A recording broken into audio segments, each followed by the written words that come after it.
Welcome back. I hope that your day is going so well. Glad that you can join me on this wonderful Thursday. And it's nice and sunny out here. So I'm sitting outside on my front porch talking to you all. Well, the reason for this visit is to let you all know that I'm not for sure if you all know about um, the changes that's taking place at this very moment. And these changes have actually started last month. So, to let you understand what I'm talking about, um, it began um, when we started having when Illinois, I'm in the state of Indiana, when the state of Indiana, the state I live, and the state of Illinois, and also Michigan, started getting hit with tornadoes, storms. Um, a lot of many homes was destroyed. Um, some homes is being rebuilt, or roof is being rebuilt through different contractors that are doing it for free. So what I what I want you all to know is that I had got a letter that came in the mail last month, and it states to me that my home ownership insurance was dropping everyone in my state of Indiana and also the state of Illinois due to the tornadoes, storms. I have been wanting to bring this up to you all, but due to my circumstance of me being busy, working multi jobs, um, I had to find out. Well, I had to find a schedule that would fit in for me to video film this for you all and bring the news to you. So I thought that I'll just take the chance and this opportunity to break it down on this wonderful Thursday evening. So for you all that don't know, that many, many insurance companies, owners insurance companies, are dropping a lot of homeowners due to tornadoes and different storms in our states. And like I said, the states I had named too. I found this out when I called my homeowners insurance, and I talked to them last month, and they informed me that many homes that already been destroyed, like Maryville. I'm, when I drove through Maryville last month, I seen businesses that was pretty um, disadvantaged. I seen wires down, and what else did I see? I seen big, huge trees that looked very healthy was had collapsed into different businesses, and the only time I seen trees that was decayed into someone's home, it was on when I saw it on TV. So my homeowner's insurance that I have now, they informed me when I had called them, when I reached out to them last month, they said that a lot of homes that was already have been destroyed in Newton County and some other parts of Indiana, um, they're not taking their claims. So I just want you all to know is that I was told that if you have put in a claim uh, in your insurance company concerning your home being damaged, um, it's not going to be taken care of. So they are recommending everyone in my state to get new homeowners insurance. So I took care of that today. I went to the insurance company that was handling the homeowner's insurance of mine. And so I had to drop off my previous home insurance to the company that that handled that. And so they said they're gonna look into three different companies located in Minneapolis, because they told me today that um, some of the other big, well-known companies are still sending out letters to other homeowners to let them know that they're not going to be taking them. If you hear the charm, that's my Fourth of July charm that my security system uh, had gave me the opportunity to use. So I don't know when that's going to be taken out yet, because they pretty much do it themselves where they're located to take out the sound. So just to let you know that you'll be hearing that on and off. So that's what I wanted to touch base with you all, is that if you uh, have loved ones or friends that live in those states, to let them know that if they haven't heard back from their homeowners insurance, those are the reason why, because they are not taking those claims, which means that you have to find another way to get your home repaired due to those storms. Another thing I want to bring up to you too is that I found out a couple of days ago the state of Maryland um, is starting in 90 days to start slashing the Medicaid funds. And the reason why those are being slashed is because it's under um, President Trump big beautiful bill, which to me and a few other people who don't care for him is called the big ugly bill. So the Trump administration, what they're doing is they're thinking that they're limiting um, waste. They feel that um, there's poor people that taking advantage of the system. And what they don't realize is that Medicaid saves lives. And majority of people that usually use Medicaid are us disabled people and the seniors. So that helps a lot. That helps with buying medicine. That helps with um, people like myself as a caregiver to Nicole and other family members who are caregivers to their loved ones. So that helps a lot. So that's the reason why I'm bringing this up. And I want to show you a video of talks are being discussed at this moment. So, like I said, Maryland, they're slashing, I think it was 120 million of Medicaid workers.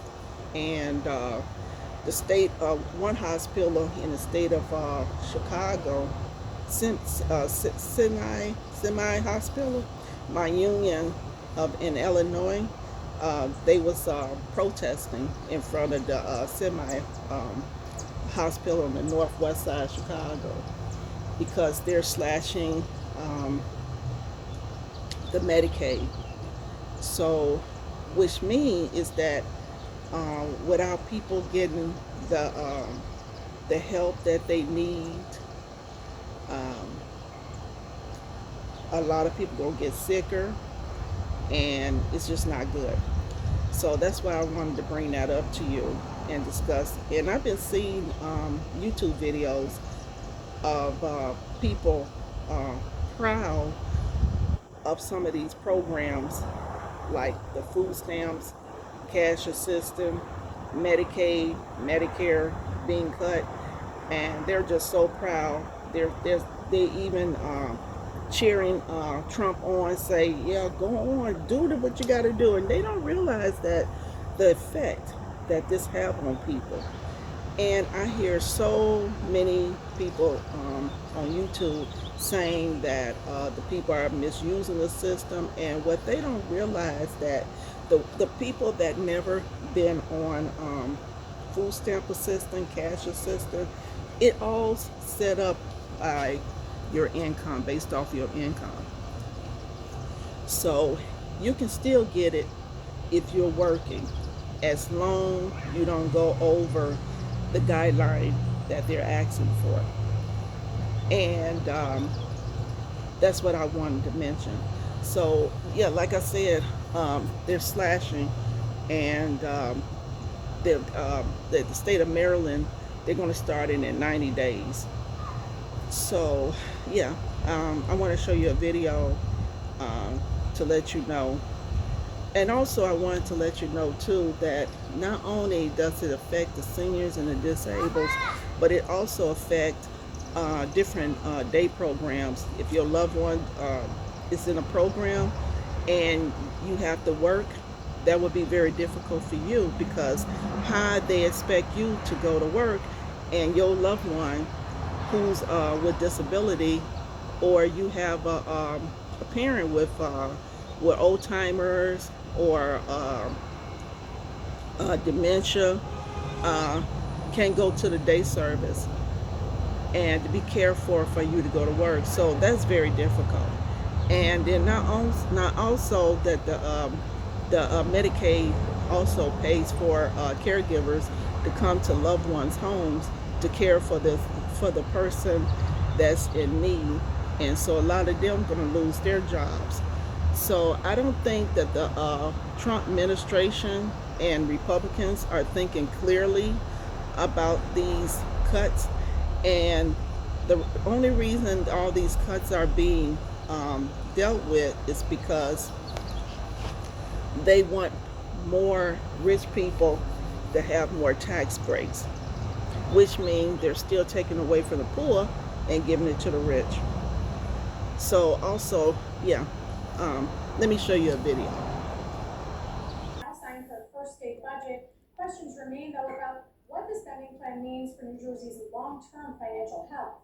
New Jersey Policy Perspective is a nonpartisan think tank whose senior policy analyst, Peter Chen, served on Governor Sherrill's transition team. He joins us now as part of our Under the Dome series. Peter, it's great to see you. Thanks so much for talking to us. I want to get your high-level reaction to the governor, to the budget that was finalized, signed into law by Governor Sherrill. Let's start with, what did you like about it? Millions of people saw changes in their plans and prices at the beginning of 2026. With the implementation of the 2025 reconciliation law, many states are cutting funding to Medicaid programs.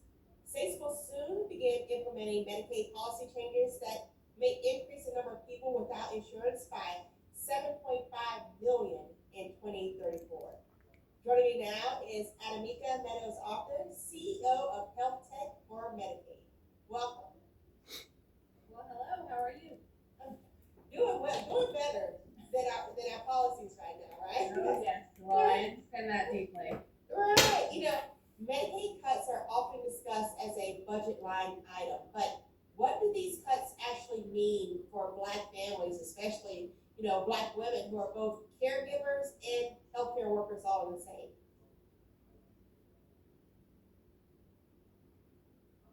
Well, first, most people don't know what Medicaid is. So Medicaid is the largest insured population we have in this country. So it's an insurance plan. Let's just start there. So most people have heard of Medicare. Medicare, you get, it's a federal program, you get over the age of 65. Medicaid, you can have both, Medicaid and Medicare. Those are called dual eligible individuals. But Medicaid is never really called Medicaid. It's only called Medicaid in about 7 states. But it's in all 50 states and our territories, so it's done about 56 different ways in the country. And so, it could be called, in Washington state, it's called Apple Care. In California, it's called Medi-Cal. So most people actually don't know that they are on Medicaid in some ways, because it's a state and federal partnership, but they truly are on Medicaid. And that's part of the challenge there is that, like, you know, it's called something different in every state because it's a state and federal program. But when I think about, you know, Black folks, Black women in particular, or others, many of us who are caregivers or who are healthcare workers, we're carrying the burden, you know, kind of twice, and we're being paid less every time. You know, these cuts for Black families mean a lot, right? Because if we're losing our health care, or we think we have health care and we're going to the doctor and we get there and we don't have coverage, this means a lot for, you know, medical debt, which is, you know, the number one way that people, you know, lose their assets in this country. It also, you know, leads to a lot around the unpaid care, people delaying going to medical treatment, you know, why people are leaving the workforce the way that they are. So, you know, there's a lot kind of there around just this budget line item around Medicaid cuts. It means a lot for Black families. Over 50% of the births in this country are Medicaid births. Many of those are Black families. You know, there's over 40 million Black people on Medicaid, and much of them, 50% of those are children. So most of our kids and our elderly, you know, get their care covered by Medicaid. So it's not just us, it's our, you know, it's our cousins, our parents, our neighbors, our friends. It means quite a bit to our communities. And so what does it mean when they're talking about defunding then, something that has that much weight? What happens when we destabilize both in the workforce and in the insurance coverage that Medicaid provides? Yeah, I mean, it's a double whammy, right? We are overrepresented in Medicaid as Black people. In some ways, that's a good thing when you think about how Medicaid was actually started. It's a beautiful story. You know, Medicaid was started, it's 60 years old. It started in 1965. Medicaid really is the reason for Black doctors to be able to practice in this country. So before Medicaid, most Black doctors had to kind of go in through the colored entrance of hospitals. They were assistants to white doctors. Many Black doctors were kind of bartering tomatoes and potatoes and cabbages for care because a lot of people couldn't afford care. What Medicaid did was it offered an ability for there to be funding, right? A source of payment for doctors. And so it was a real lifeline for Black doctors and has continued to be. What this means now is that because we're overrepresented in Medicaid, it's great. It means that we have insurance, but what it means now is we are overrepresented in Medicaid. We're also overrepresented in a low-wage health workforce. And so when you destabilize both at the same time, it's not just a healthcare issue, it's an economic justice issue. You know, Medicaid is not just a health insurance plan, it's infrastructure. It holds up our entire community. Yeah. You know, and we keep hearing about work requirements and efficiency. What are those code words for it, and what's missing from the conversation when we look at Black workers in home care and nursing and community health roles? Yeah. So let's just step back a little bit and hear what these buzzwords actually mean. So, you know, in July 4th, something passed called HR 1, which some people know as the One Big Beautiful Bill. I continue to call it HR 1. What that did was took $1 trillion cut to Medicaid as a program. Because Medicaid, you have to think of Medicaid as a state and federal partnership, right? That's why it has different names in different states, different services in different states. So each state has a different set of, you know, there's kind of what I would call the federal floor and the state ceiling. So depending on where you live, you may have more services in Medicaid, but you'll never have less than what the federal floor is. So like everyone has a base Medicaid, right? And then some states have much better, you know, service delivery than others. When we hear about these buzzwords like work requirements, you always have to certify to be on Medicaid, right? You turn in documents and that's how you're you're given your Medicaid card, or your, you know, depending on, if you live in New York, you are on Medicaid, right? That is one of the 7 states that actually call it Medicaid.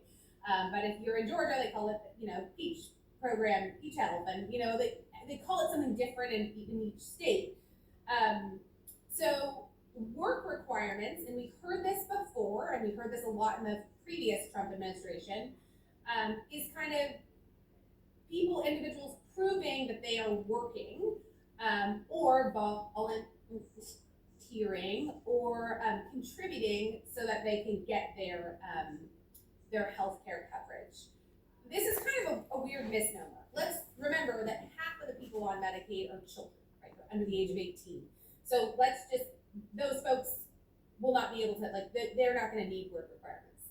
But for the adults, work requirements are going to be a new program. That's not coming into play until 2027, but that is brand new. And we've never really seen that work well. A couple of states have tried it. We've had a lot of pilots and tests. We haven't seen it work that great. And most people already work that are on Medicaid. So, think of, unemployment, right? You tell people, I'm looking for a job, and then you get your unemployment check.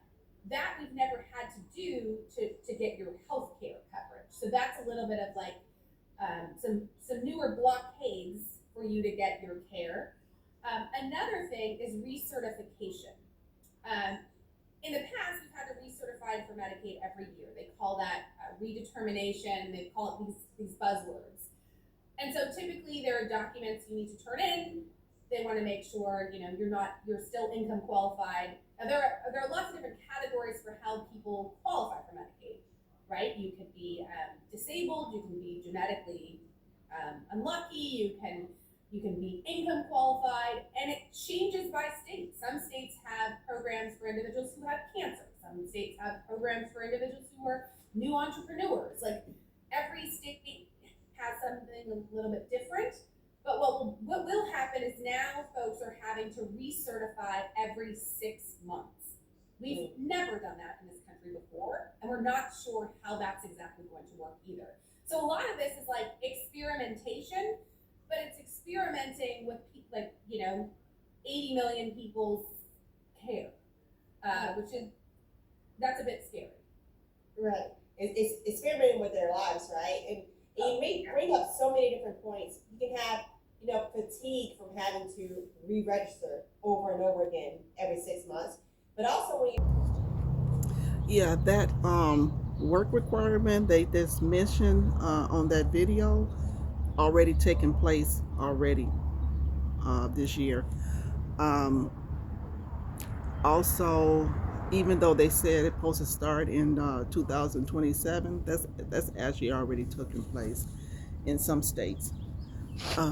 What I did want to mention is that they was right when you have to not get recertified, but they have to come back every 6 months to see if your situation is still the same. Because Nicole had got a letter in the mail, which I'm her payee, and her representative, and her guardian. So she had got one in the mail early this year, and I had to fill out the forms to let them know she's still the same. So with that saying about that work requirement, they want to find out if the person who is disabled is able to go out and work. Now, I'm going to let you know that if someone's severe with a disability or cerebral palsy, it doesn't matter.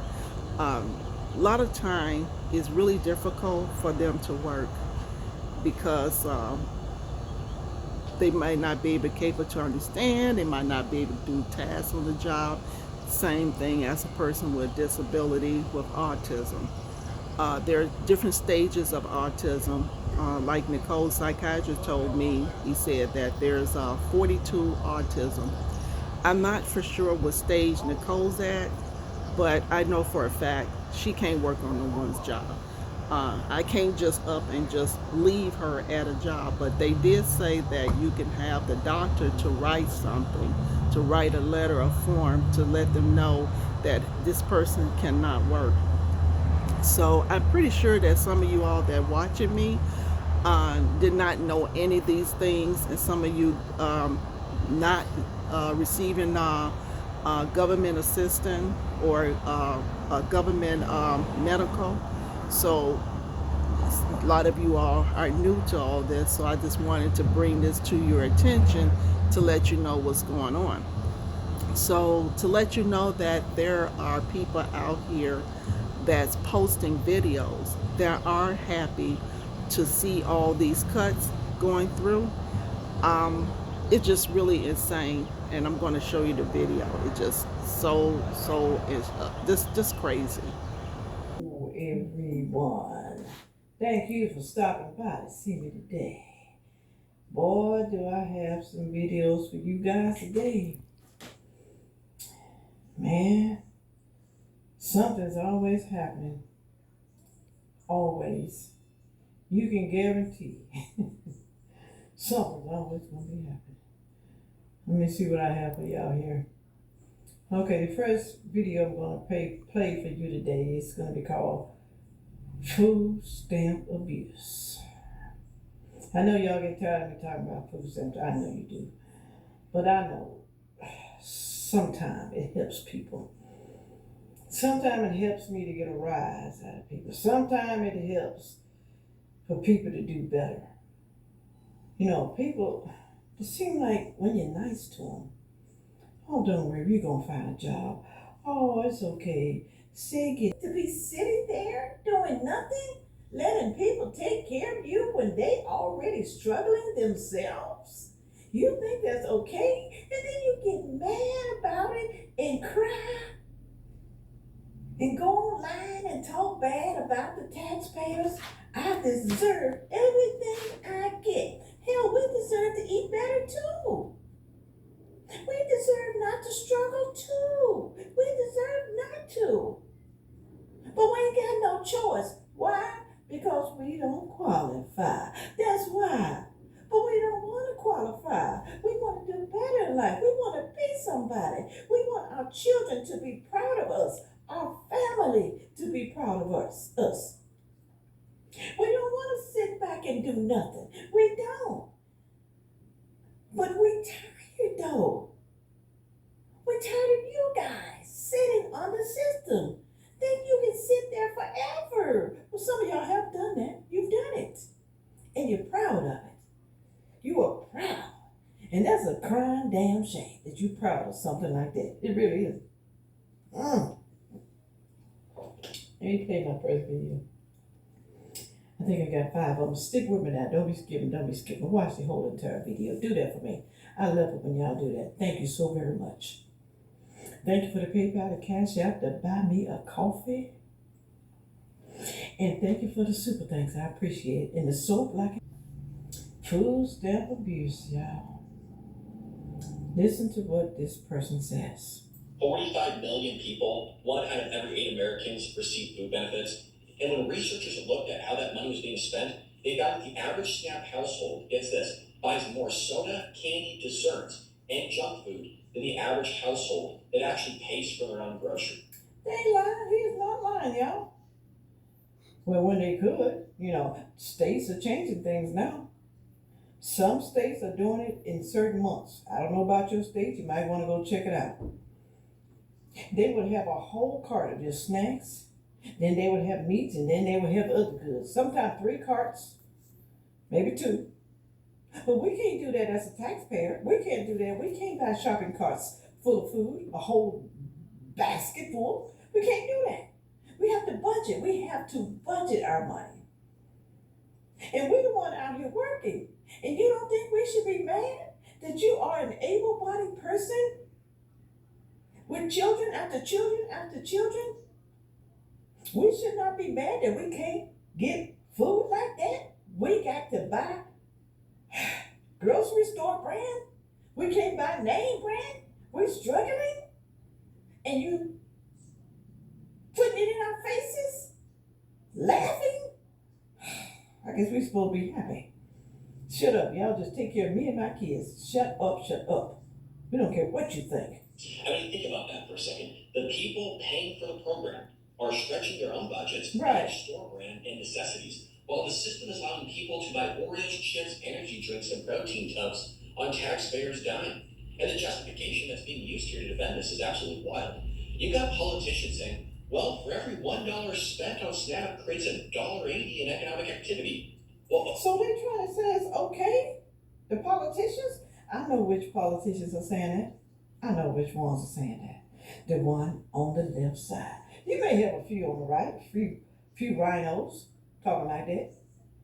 So it's supposed to be helping our economy. So you trying to tell we got to rob Peter to pay Paul to help our economy? People who refuse to get a job, people who refuse to do better? So you trying to say this is the way we're supposed to do it for the economy to work? The economy won't work if we don't let people sit and rot on food stamps and get government funds? What did they do back in the day? What did they do way back in the day before there was food stamps? You trying to tell me the people way back when who were suffering, who didn't rely on government funds, the economy still ran? And they about to be disappointed. Now I don't know what's gonna happen when Trump leaves. I have no idea.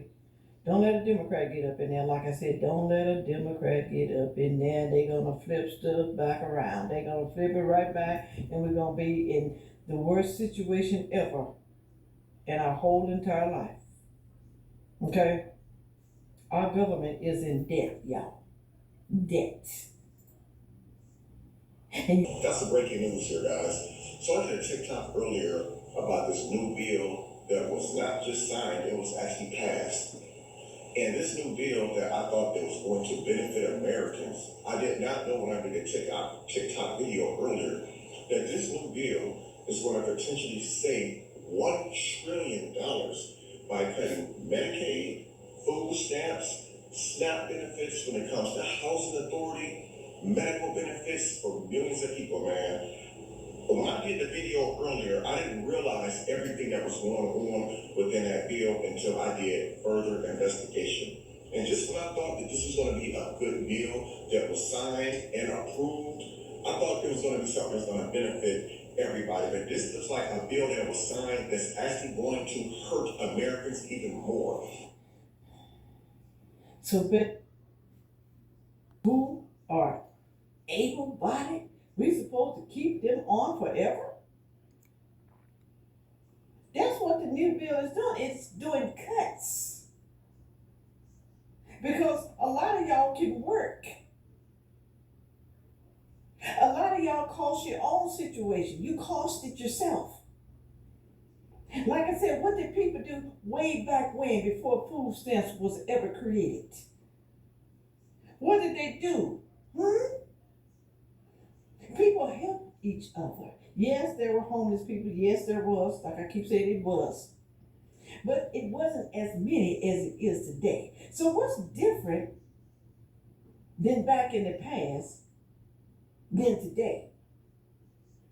People are more lazy today. Why? Because our government cost it. They let them people stay on the system for so damn long, y'all. Almost a lifetime, some of them. And you think they're not going to pass that on down generations? Sitting on the system doing nothing. Some of them not working. Some of them are working, making the bare minimum because they don't want to lose their benefits. You can work, but don't work too much, because if you do, you're going to lose it all. All of it. You got to pay everything your damn self. Everything. And what's wrong with that, paying everything yourself? But the problem is, y'all, people live beyond their means. You can't tell me they don't. And not only that, people do not prepare. They always want to blame somebody for their downfall. And they always want to blame the government. It's the government's fault because you cut the people off. They don't blame the person themselves. Now, like I said, we ain't talking about the handicapped, the disabled people, and the seniors. We're not talking about them. But I ain't gonna lie though, some seniors did it to themselves too. Some of them did. But now that they old and decrepit and they can't work, then they need it. Okay, I understand that part right there. Move right along. Let him continue saying, "Faye, let that man continue." You know how many people depend on these benefits? A lot. Medicaid, just for basic doctor appointments, basic hospital visits. And to stop eating so damn much. Stop getting fat. Stop eating so much salt and sugar and all that stuff. They may not have that problem. They just might not. Okay, I understand some people are born with problems. I understand that. Okay, I do understand. But a lot of y'all do it to yourself. You do. And not just the kids, but for the parents as well. Our elderly people. As you can see, that's one of the videos that I shown you. That's a Trump supporter. Sandra face. I'll put it down in the comments so you can see. But yeah, she's a Trump supporter. She just loves Trump. She loves everything that he's doing. She likes the big, what I call the big ugly bill. She likes the fact that people are being cut off different systems. So for her to say, what did people do years ago before all these government benefit took place, I'm going to tell you, and I could show you a video, but some of you all might already know. Back in World War II, a lot of people were struggling before all these benefits took place. A lot of people were sleeping on the streets. Fathers who lost their jobs end up on the streets, and the mother to the children, they had to do what they could to survive. And a lot of people were struggling. A lot of people was starving. And yes, people did have to try to help each other. A lot of them had to spend in soup kitchens to get food. So who wants to go back to live that type of life? I know I don't. So yes, what that one guy said on that video, Medicaid does helps a lot. It helps with a patient getting their medical needs. It also helps them going to the doctor, and it also pays for medical rides. Not only does it pay for medical rides, your medical insurance pays for ride share. If they can't get a medical company to take you to your destination, they have a contract with rideshare, and so they can set up a rider to come get you whatever day that you arrange for them to come. So those cuts, I don't think is a good thing, and I don't know why she would think a good thing. And like I said, she's a Republican person, and she doesn't like Democrats. So I'm Democrat, so I'm not a Republican. So I don't know why she is, because I saw a video of her yesterday, and she had mentioned that she lives in a senior building. She also showed the inside of the senior building, and she said her rent went up $1,200, and she said every year it goes up. So I'm thinking to myself, do she realize why this is happening? It doesn't sound like it clicked in her head. So about 2 months ago, I showed my dad on Memorial Day one of her videos, and I'm not for sure if that's one of the videos or not, but he didn't watch the rest of it. He said he just couldn't stand to even look at her, and he said that woman sounds crazy. To me, she does sound crazy. She sounds like she has a dementia problem or something. So yeah, this is the reason for this video. I just wanted to let you all know what's going on out here, and keep you informed about all these different changes that is happening. Also, I wanted to let you know that here in my state of Indiana, the governor have held back on the tax for our gas. So the gas here has been going down. I think when I saw it today, it was about 360 something. So that's pretty good. So we don't know what's the coming months going to be. So yeah, that's why I wanted to bring all these information to you. And if you have any comments you want to say, or anything you want to talk about, feel free in the comment, and we can all discuss this, all these different changes. So I look forward talking to you all again in the next one. Have a great day and stay safe. Bye bye.